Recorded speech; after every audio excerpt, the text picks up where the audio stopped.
반드시 승리하겠습니다.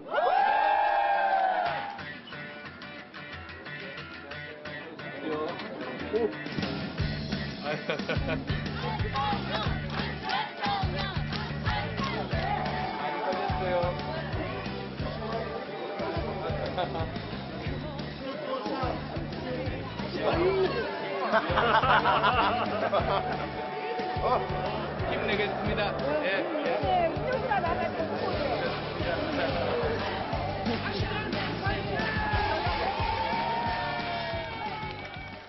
네, 시장에서 사진도 찍고 저러는데 안철수 후보의 마지막 3일을 보면요.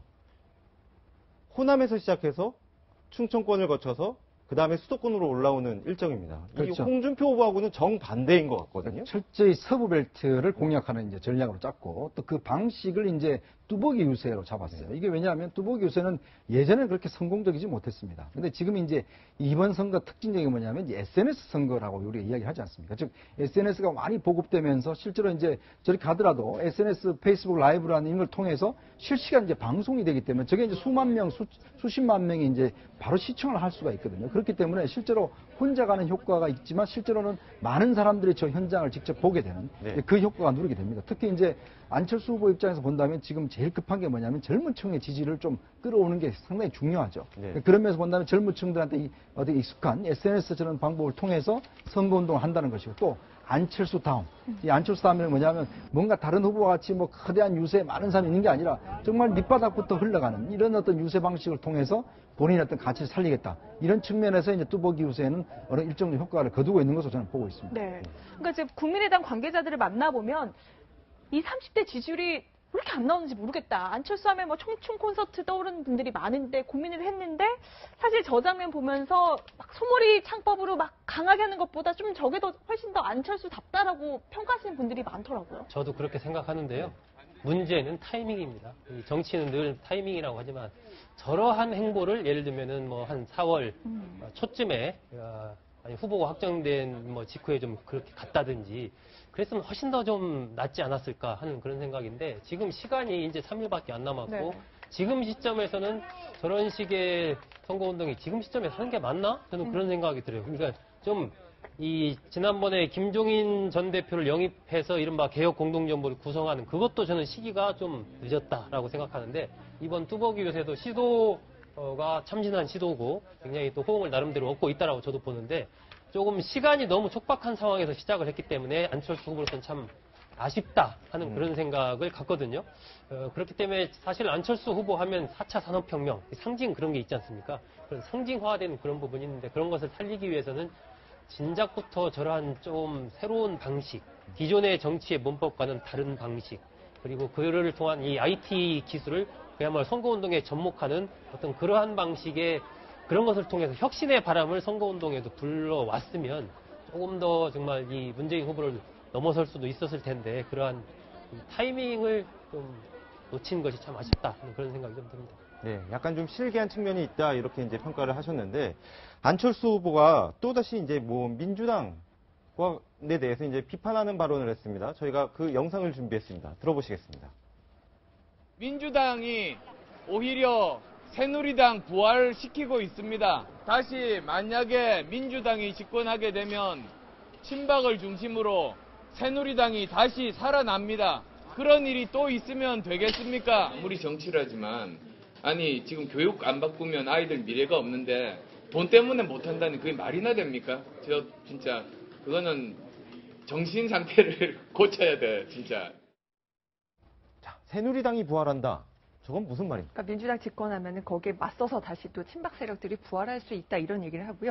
안철수 후보의 지금 선거운동 컨셉을 보면 딱 두 가지로 분석을 해요. 조금 전에는 그 뚜벅이 유세를 하고 그 시민들에게 다가가는 거는 인간미를 좀 부각하는 전략인데 그때 이제 기자들이 계속 다니면서 오찬을 계속 같이 하고 있거든요. 근데 그때마다 만나서 기자들에게 강조하는 메시지는 민주당에 대해서 또 문재인 후보에 대해서 각을 세웁니다. 지금 조금 전에 소개됐던 저 얘기 외에도 어제 이런 얘기도 했습니다. 문재인 후보가 물론 뭐 40% 가까이 지지를 받고 있지만 나머지 60%는 반대를 하는데 문재인 후보가 당선이 되면 이렇게 지켜보다가 조그만 실수라도 하면 광화문 광장이 뒤집어질 거다. 이런 얘기까지 했어요. 그러니까 굉장히 강도 높게 비판을 하면서 이제 문재인 후보가 대통령으로 당선될 경우 갈등과 분열 계속될 거다 이런 메시지를 계속 또 언론에 또 그 사람들에게 전달을 하고 있습니다. 네. 근데 이제 그 안철수 후보 같은 경우 사실 이제 지금 선거 막판으로 가면서 선거의 흐름이 다시 뭐 보수 대 진보 이념 양상으로 흐른다 이런 이야기가 있는데 민주당 관계자가 그런 이야기를 했어요. 안철수 후보 보수 진보 두 마리의 말에 올라탔다. 이게 언젠가는 두 말이 이렇게 서로 이렇게 방향을 달리할 텐데 이거 전략 제대로 짤 수 있겠냐라고 이야기를 했는데 안철수 후보의 좀 약간 스탠스가 앞으로도 조금 애매할 수도 있을 것 같은데 어떻게 해요? 그러니까 이제 안철수 후보가 다니는 이제 대승적인 어떤 한계점인가 동시에 또 한편으로 보면 정말 어떤 면에서 보면 새로운 어떤 전략을 짤 수 있는 기회죠.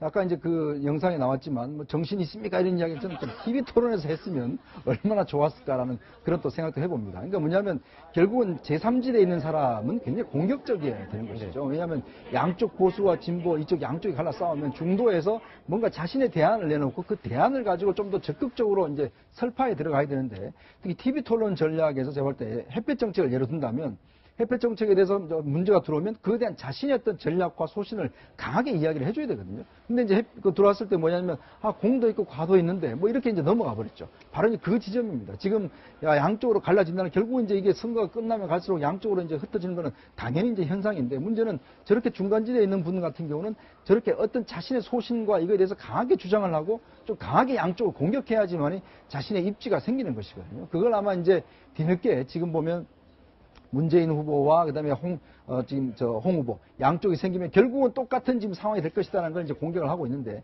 저런 지점들을 사실상 이제 TV 토론을 통해서 국민들 앞에 이야기를 한다면 제3의 길이 어떤 그 열릴 텐데 좀 상당히 좀 뒤늦게 저렇게 발동이 걸린 게 좀 아쉬움이 남는 측면도 있습니다. 네. 지금 안철수 후보로서는 이번에 이제 동선을 보면 호남에서 출발해서 대전 거쳐서 수도권 이렇게 짰지 않습니까?